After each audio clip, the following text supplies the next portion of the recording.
Growing up from primary school to secondary school, right up to the university, girls always excelled in school. But in real life, women don't excel. Even when they graduate with degrees and things like that, because they sit and talk about their husbands and all of their dream is to get married and have children and have like a picket fence and just a perfect family. It looks like women have been bewitched, because you hear women talk on Women's Day and they talk about women empowerment and they talk about all of these things and they say we should give women a chance. The question is, whoever gives a man a chance? I believe that if you want anything in life, you have to go get it yourself. Hi, and thank you for joining us. Today I engage two people in a very strong conversation about the woman issue. I talk with Basile. He's one of the youngest high school teachers I've ever met. He teaches language. He's one of the youngest high school teachers I've ever met all my life. And I also have a conversation with Sylvia, professional blogger and event host. Windim, congratulations are in order. I think that you're doing a lot of great work in terms of blogging, lots of great work in terms of participating in conferences and hosting all of these great events that you host. Thank you so much, Rapha. Hey guys, hey Rapha, how you doing? Today we're talking about the African woman of this hour. The African woman of this hour is a lot of things into one, but I think let's talk about her opportunities and her plights. I'll start with the plight. Okay, so the African woman of today, of this hour, is still very much uneducated. I have had the opportunity to work in some communities in the Northwest region in which you'd find that the women are giving birth to about 10 children as per the request of their husbands.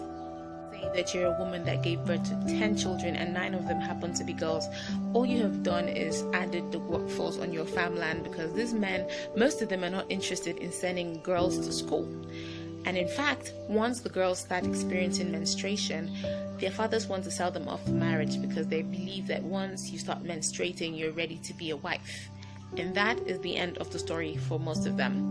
You'll still find a lot of men in town that are supposed to be modernized and civilized and enlightened, that will not send their female children to school at a level above having a bachelor's degree. The thing that the African woman of this hour is still trying to do is we are still trying to break through that glass ceiling. Personally, I've been for a job interview and the guard at the gate told me that the position was too powerful for a woman, and so I asked him, so how come we didn't get to pay less fees and take easier exams? I didn't get the job, but I think that the message was passed across. And so the message I'm passing across today is that we still need more seats at the table, and we don't want to be part of an organization for optics. We want to be part of an organization because we are actually the experts and we are irreplaceable in that skill, in that office, or in that position that we are there to fill. Now let's go to the good stuff. I think that we have to admit that we have come a really, really long way from Beijing 1995, and with global, local, and national initiatives, we've been able to give women such a big platform to be able to tell their stories and live their plight and the struggles behind, like the Me Too movement by Oprah Winfrey, the Let Girls Learn initiative by Michelle Obama, and right down to our local communities where we have women doing things for women. Basile, the situation is so confusing. I don't know if men are created with superpowers, that's why they can achieve more things in life than women. But before we get into the depths of this, I think that I should just say hello first so that it doesn't look like I've lost my sense of manners. Hello, Basile. Hello, Rapha. Well, talking about the role of a woman in society, let's look at it this way.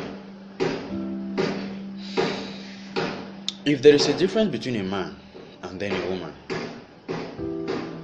it is because God created a man and then created a woman. The difference here is not at the level of who can do what or how capable is one vis-a-vis the other.